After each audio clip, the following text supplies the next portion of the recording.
Hi, Steve Kelly with Sandler Training by ExSELLyst here in Pittsburgh, and this is I'm glad you asked that moment. Today in class we were talking about upfront contracts and how important they are to the overall sales process and sales call. One of the questions that came from one of my students was, hey look, I get the process, I get the format of an upfront contract, but I'm still struggling getting my client to make the decision at the end of the call. What can I do about that? So we talked a lot about it. We talked about what makes a good upfront contract.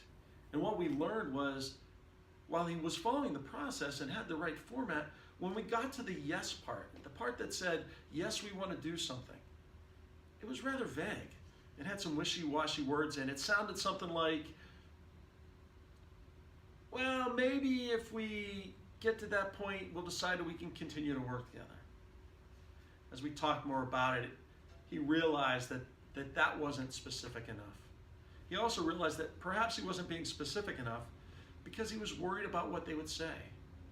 Better to be vague and get to the next call maybe than to get that formal no.